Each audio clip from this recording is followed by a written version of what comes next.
स्वागत है बच्चों फिजिक्स इट्स इजी में। और हम लोग बात कर रहे हैं कक्षा 11 के अध्याय 6 पर कार्य, ऊर्जा और शक्ति। आज का हमारा टॉपिक रहेगा संगठ्य पर। तो हम जानेंगे कि संगठ्य किसे कहते हैं और संगठ्य कितने प्रकार का होता है, उनके क्या क्या गुण होते हैं, इन पर हम लोग चर्चा करने वाले हैं। इसके पहले हमने कार्य के बारे में बात किया है, ऊर्जा के बारे में बात किया है और शक्ति के बारे में बात किया है। यदि आपने हमारे पुराने वीडियोस नहीं देखे हैं तो डिस्क्रिप्शन में इस अध्याय के जो पुराने वीडियोस हैं आप देख सकते हैं, लिंक आपको मिल जाएगा। तो आइए अपनी बात को शुरू करते हैं संगठ्य के साथ में कि संगठ्य किसे कहते हैं। संगठ्य को एक आम भाषा में अगर हम कहें तो टक्कर कह सकते हैं। आपने देखा होगा कई बार बहुत सारी चीज़ें टकरा जाती है। बचपन में भी हम खेलते हैं तो खेलते खेलते टकरा जाते हैं, है ना। कैरम के ऊपर आपने देखा होगा गोटियां आपस में टकरा जाती हैं। एक टेबल होती है जिसके ऊपर बॉल्स रखी होती हैं और छड़ी की सहायता से उसको खेला जाता है, जिसको बिलियर्ड्स बोलते हैं। तो बिलियर्ड्स के अंदर भी जब स्टिक से एक बॉल को टक्कर मारी जाती है तो बॉल जाकर दूसरी बॉल से टकराती हैं, तो वो भी एक प्रकार का संगठ्य है। कुल मिलाकर मुख्य बात कहें तो संगठ्य से तात्पर्य होता है टक्कर। अब टक्कर किस प्रकार की हो सकती है, इस पर बात करते हैं हम। तो टक्कर में तो क्या होता है कि जैसे एक सपोज बॉल रखी हुई है और दूसरी बॉल आकर उससे टकरा जाती है। कल्पना कीजिए कि एक बॉल रखी हुई है फर्श के ऊपर और एक दूसरी बॉल आकर इससे टकराती है। तो टकराने के बाद क्या होता है, टकराने के बाद में ये बॉल और ये बॉल दोनों गतिशील हो सकती हैं। ये पहले किसी वेग से आती है, इसका वेग बदल जाता है, इसका वेग सपोज 0 है तो ये अब गति करने लगती है। तो ये जब आपस में टकराती हैं तो इनके बीच में क्या होता है कि ऊर्जा का आदान प्रदान होता है, संवेग का आदान प्रदान होता है। एक तो ये प्रकार की टक्कर हुई। दूसरी एक इनडायरेक्ट कॉलिजन भी होता है, यानी कि ऐसा संगठ्य जिसके अंदर भौतिक रूप से टक्कर नहीं होती है, जबकि उनके बीच अन्योन्य क्रिया के कारण से एक बल क्रियाशील होता है और उस बल के प्रभाव से एक वस्तु एक दिशा में और दूसरी वस्तु दूसरी दिशा में या भिन्न भिन्न वेग से वो गति करने लगती है। जैसे कल्पना कीजिए कि एक धनावेश यहाँ रखा हुआ है और दूसरा धनावेश इधर से आता है। अब जब ये धनावेश के पास आएगा तो ये इसको प्रतिकर्षित करेगा और प्रतिकर्षित करेगा तो इसका वेग कम हो जाएगा, होते होते फिर यहाँ तक पहुँच पाएगा और सीधे रूप से नहीं टकरा पाएगा। और यदि ये गति करने के लिए स्वतंत्र है तो ये गति को प्राप्त करने लग जाएगा, तो ये गति को प्राप्त कर लेगा। तो इनके बीच में क्या हो रहा है कि सीधी सीधी सरफेस इंपैक्ट नहीं हो रहा है, सरफेस टक्कर नहीं हो रही है। यहाँ पर क्या होता है कि एक के प्रभाव से दूसरा गति को प्राप्त कर लेता है। तो इस प्रकार की घटना को भी हम संगठ्य कहते हैं। तो ये था संगठ्य की भूमिका कि संगठ्य से हम किस प्रकार से परिचित हों। तो मैं उम्मीद करता हूं कि आपको संगठ्य समझ में आ गया होगा, ये शब्द का अर्थ पकड़ में आ गया होगा कि संगठ्य से क्या तात्पर्य है। अब यदि परिभाषा के रूप में यदि हम बात करें तो दो वस्तुएं यदि आपस में टकराती हैं तो टकराने के बाद में उनके संवेग में परिवर्तन होते हैं, उनकी गतिज ऊर्जाओं में परिवर्तन होता है। इस घटना को संगठ्य कहते हैं।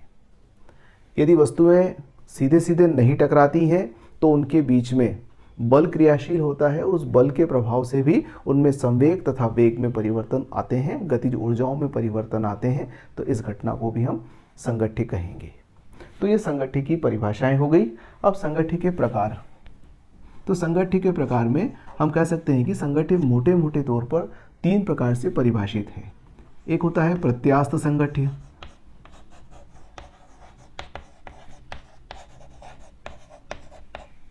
दूसरा होता है अप्रत्यास्थ संगठ्य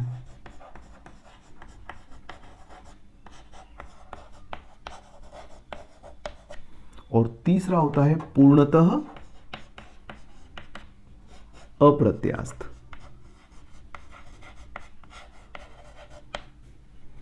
संगठ्य। तो ये 3 प्रकार के संगठ्य हुए, प्रत्यास्थ संगठ्य, अप्रत्यास्थ संगठ्य और पूर्णतः अप्रत्यास्थ संगठ्य। इन तीनों प्रकार के संगठ्य में एक बात जो कॉमन है वो ये है कि संवेग संरक्षित रहता है।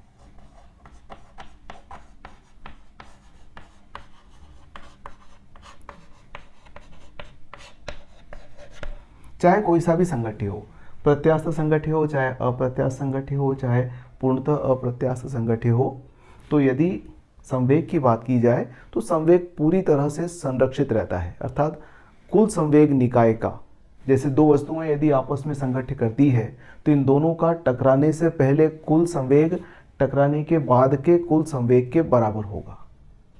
ये स्पष्ट है, चाहे कोई भी संघट्य हो, अर्थात संवेग हमेशा संरक्षित रहेगा। अब दूसरी बात करते हैं गतिज ऊर्जा की।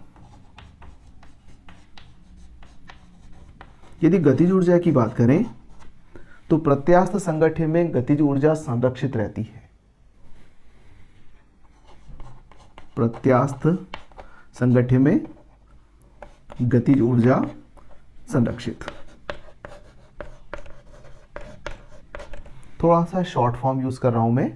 प्रत्यास्थ संघट्य में गतिज ऊर्जा काइनेटिक एनर्जी संरक्षित रहेगी, अर्थात टकराने से पहले कुल गतिज ऊर्जा टकराने के बाद की कुल गतिज ऊर्जा के बराबर होगी सदैव। तो वो संघट्य प्रत्यास्थ संघट्य हुआ। तो ये कह सकते हैं कि प्रत्यास्थ संघट्य में संवेग भी संरक्षित है और गतिज ऊर्जा भी संरक्षित है। ठीक, यदि अपन अप्रत्यास्थ संघट्य की बात करें तो अप्रत्यास्थ संघट्य जो है इसमें गतिज ऊर्जा संरक्षित नहीं रहती है।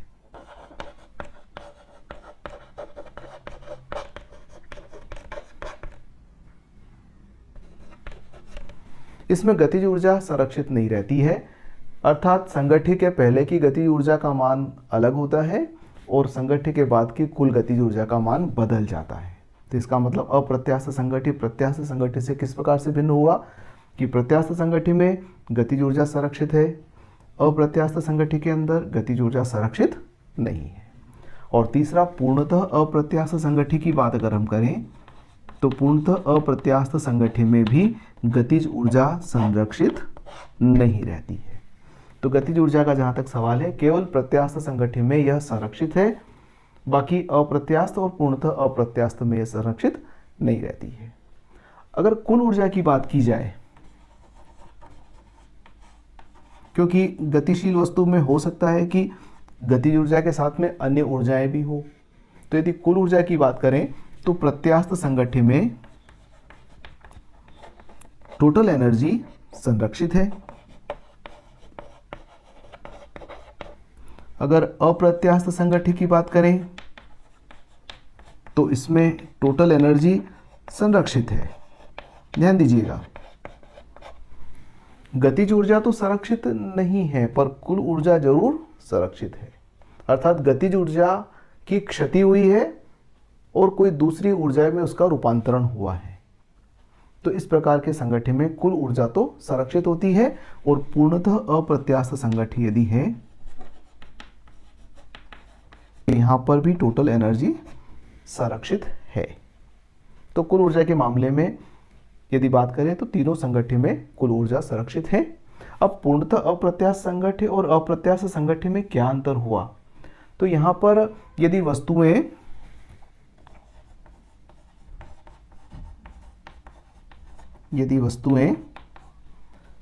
संघट्य के बाद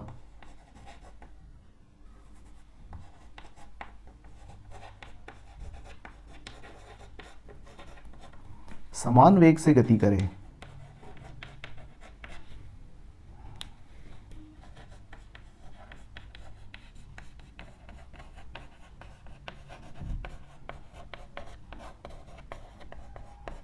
तो संघट्य पूर्णतः अप्रत्यास्थ संघट्य कहलाता है। दूसरे शब्दों में यह कहा जा सकता है कि यदि संघट्य के बाद में दोनों वस्तुएं चिपक जाए एक दूसरे से और फिर कॉमन वेग से वो गति करे, एक ही वेग से यदि वो गति करने लगे, तो इस प्रकार का संघट्य क्या कहलाएगा, पूर्णतः अप्रत्यास्थ संघट्य कहलाएगा। दोनों वस्तुएं एक होकर फिर आगे की ओर गति करती हैं, तो इस प्रकार का संघट्य पूर्णतः अप्रत्यास्थ संघट्य की श्रेणी में आएगा। तो यह संघट्य और उसके विभिन्न प्रकार हो गए। अगले वीडियो में हम लोग बात करेंगे कि एक विमीय पूर्णतः प्रत्यास्थ संघट्य में संघट्य के पश्चात का वेग किस प्रकार से ज्ञात किया जाता है। साथ में द्विविमीय संघट्य के बारे में भी बात की जाएगी। धन्यवाद।